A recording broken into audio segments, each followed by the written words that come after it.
Hey everybody, welcome back to the Nexus where we spotlight some of our favorite local businesses. I'm really excited for you to get to know Lynette Sorrentino today. She's a coach with Chaos to Boss, her own company, and I'm excited for you to get all these nuggets of wisdom and information today. Welcome to the show. Thank you so much. I'm excited to be here. It's Good. been a while since we've done this. I know. So I always like to start the show and just kind of have you give us kind of a little bit of your history, your background, where you're from, and what you've done before, what you're doing today. Okay. Well, I'm a native Nebraska girl. I call myself the homing pigeon, though, because I moved away and come back. Oh, perfect. I moved away and come back, so now I choose to live here because of the people, not the weather. Yes. Which right now, and last night was a perfect example of that, right? So I didn't set off to be an entrepreneur, but I ended up becoming that through a direct sales company by the name of Mary Kay. Yeah. Had a very successful career there, and it was all because of my values. It was about having the freedom and flexibility to, be the mom I wanted to be and be the career person that I wanted to be. So all my career choices have been as an entrepreneur is in pursuit of that. Right. But as that moved on and morphed through life, I left Mary Kay after, 25, 30 years, or I don't know, you lose track. Yeah. And moved into I've been in payments for over 11 years. About 7 years in, it was around COVID. And I just saw a lot of businesses struggling with the opposite and not being able to have what I got into Mary Kay for. Right. They didn't have freedom. They didn't have flexibility. They were working too many hours. There's just skill sets that they didn't have and didn't know. So that's when Chaos to Boss was birthed during COVID. And that's morphed into, started with original one-on-one coaching. I do group coaching. I do masterminds. And I'm also doing even more with public speaking and creating workshops. Nice. So that then, I just want to cover as much space as I can to show people that there's another way to do things without being stressed out, without being overwhelmed, without burnout. And that's just what we see so much right now. Right. And I don't think people know how to get out of it, or they don't even know maybe there is a way. They just think, this is what I have to do. Right. It's such like a refreshing thing to do, to like sit down and talk about like what are your stressors and how can we fix them. And I think that's what you strive to do, is like get people organized. And I'm sure you have some like tactics that you lean on. What are some of the strategies that you use with your clients? A lot of it is, sounds weird, but take a step back and breathe. Yeah. Hopefully we'll all get to do that tomorrow. Exactly. It's Thanksgiving. Exactly. Depending on whether you like to cook or not, or any of that stuff that goes on. But, we're so conditioned to work on everyone else's timeline. Mm-hmm. We're so conditioned on being told what to do and where to go and when and how. Yeah. And then we do that with all of our kids. So we've forgotten. I think sometimes it's just with a lot of people, you're so much in that hamster wheel that you're providing and keeping the lights on and just keeping all of the plates in the air. Yeah. That we then struggle and can't wait to go on vacation. Then we come back into the whole hamster wheel again. Yep. And what if you could just take that step back and have that sense of peace that you have when you're on vacation, that you unplug? And what if you figure out a way to operate like that on a day-to-day basis? That doesn't mean chaos doesn't happen and emergencies don't happen, that shit doesn't hit the fan. It does. It does.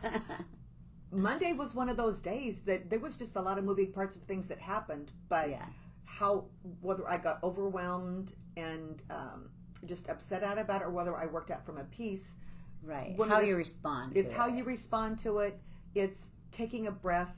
It's breathing. It's creating different strategies by planning. Yes. By stopping and thinking, putting time for yourself. A lot of times it's just listening to your own intuition.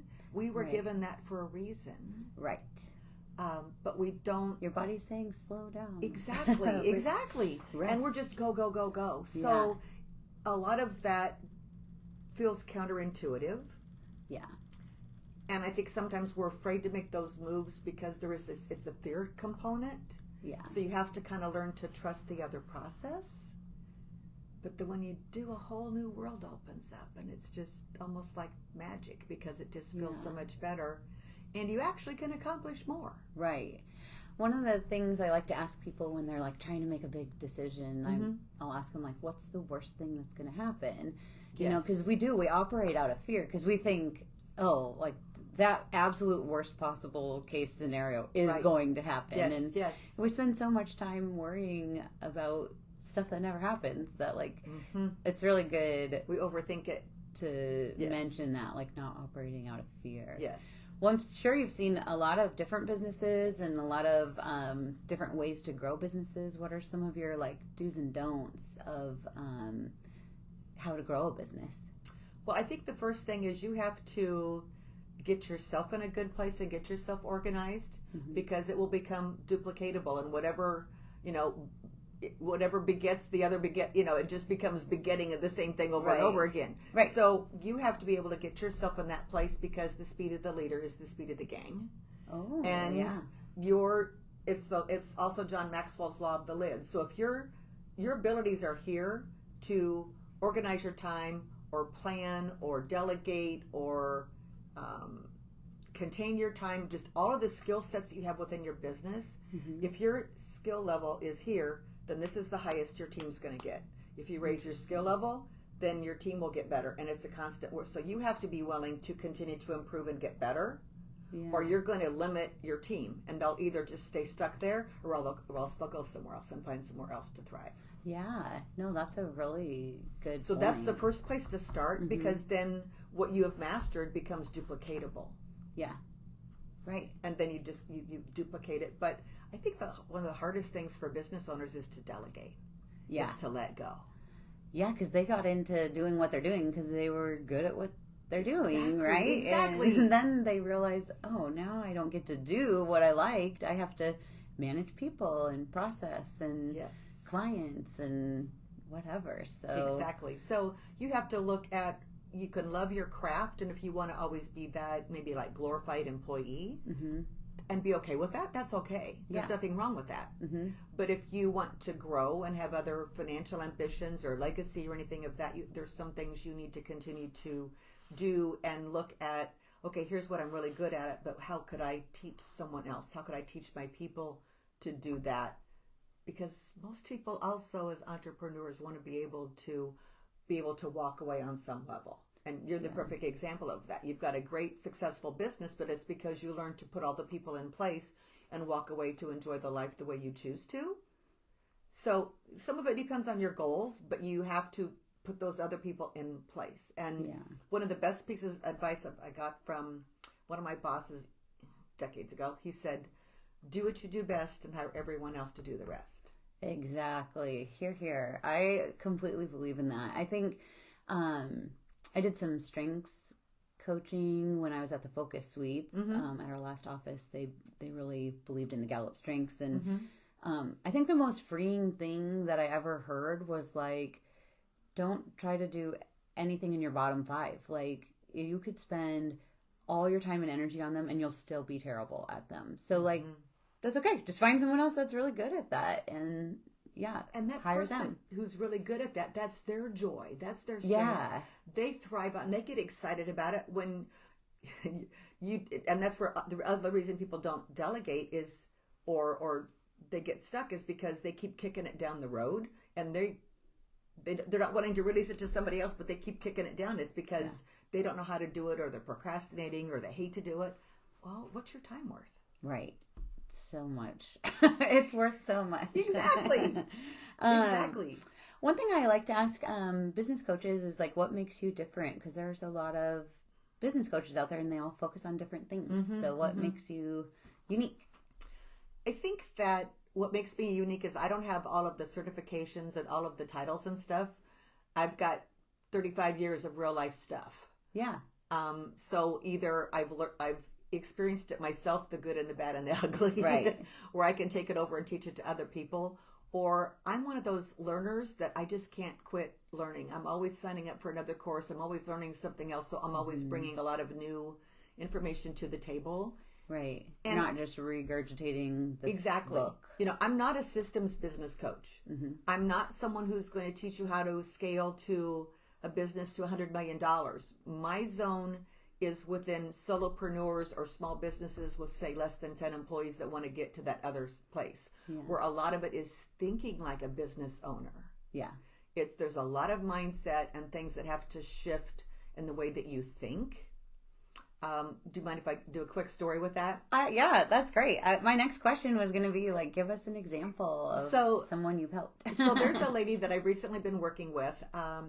I have something I've called my Business Growth Academy, and it was really designed for brand new baby businesses, right? Okay, like so fresh off the corporate block. She was right in the corporate world. Her husband makes enough money now that she's retired, and she's got a cottage bakery business where she makes delicious chocolates and truffles and caramels and yummy stuff, right?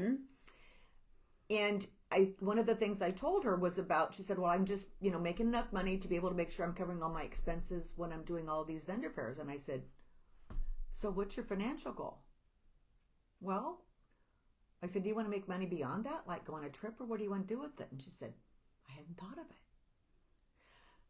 And I said, well, that's one of your challenges for the next week. But here was the biggest thing that really made her brain like go, whoa, is because when we're in a typical 9 to 5, 8 to 5 job, and this is our salary, this is our income, we've learned to dream within this. We have to keep our spending and our dreams within what someone's willing to pay us. Right. Well, when you're a business owner, the box goes away. Yeah. You can dream whatever you want. I said, Nancy, start thinking about where you would want to go and live and travel. And she goes, and you could just see this look on her face like, oh my God, that's making my brain hurt. Right. But that's a common thing with everybody working jobs. That's one of the biggest transitions as a business owner, is allowing that you can take the proverbial girdle off your brain and think about something bigger and greater. Yeah. And what could you do? Right. And I mean, you're taking on a lot of stress and, like having to provide for yourself and your employees. So like those are the trade-offs. Those are the benefits. And that's fun when you get to have like an aha moment like that with somebody. Yeah. It's been really fun to watch her with marketing and just thinking differently and putting in skill sets about what she needs to delegate and how to organize and just creating some of those even checklists and standard operating procedures for her with like trade shows. It's like, okay, we did this one. This is what we did. Well, what worked and what didn't. Put that in a binder for next year when you do the same trade show. Yeah. Or, we just run by the seat of our pants a lot and don't figure it out. And so sometimes just a checklist or just a file. It doesn't have to be all sorts of AI crazy stuff. I mean, I love chat. We're buddies. Yeah. But there's other stuff it doesn't have to be hard. We sometimes overthink it or, right.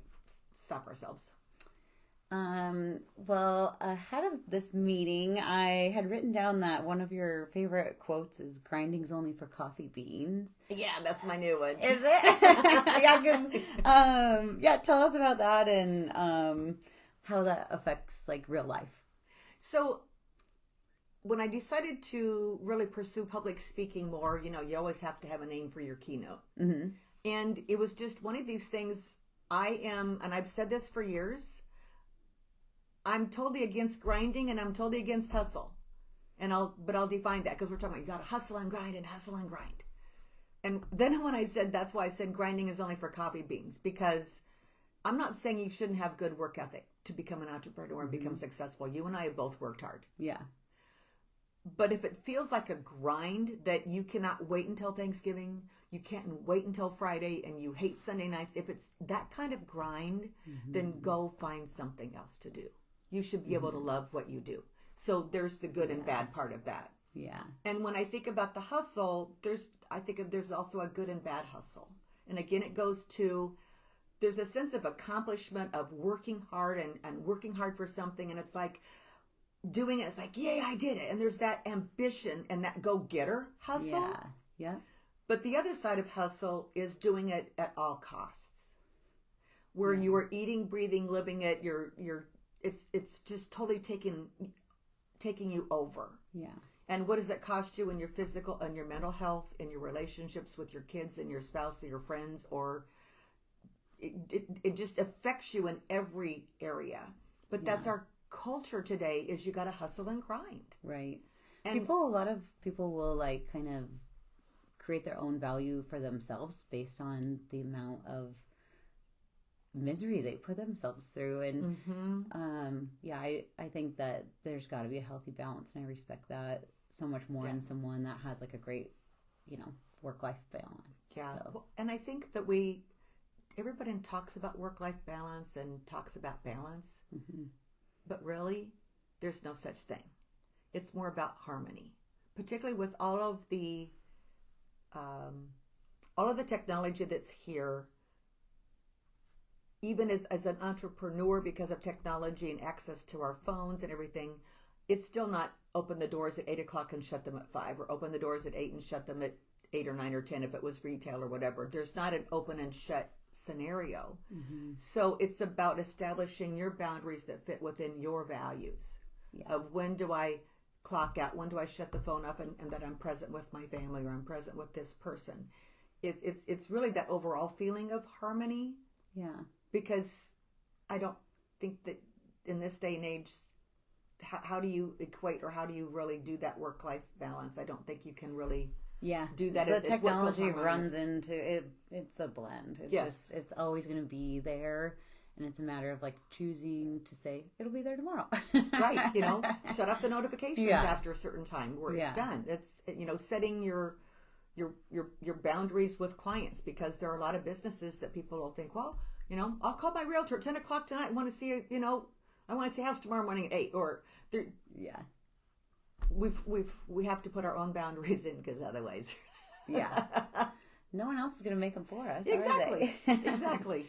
Well, I love what you're doing. I think that business coach is so important to any entrepreneur, and, just helping people through one of the hardest things, but one of the most rewarding things too is just so commendable. So I really appreciate what you do, and thank you for coming in today and spending some time before the holiday weekend with us. Thank you. It's my pleasure. Yeah.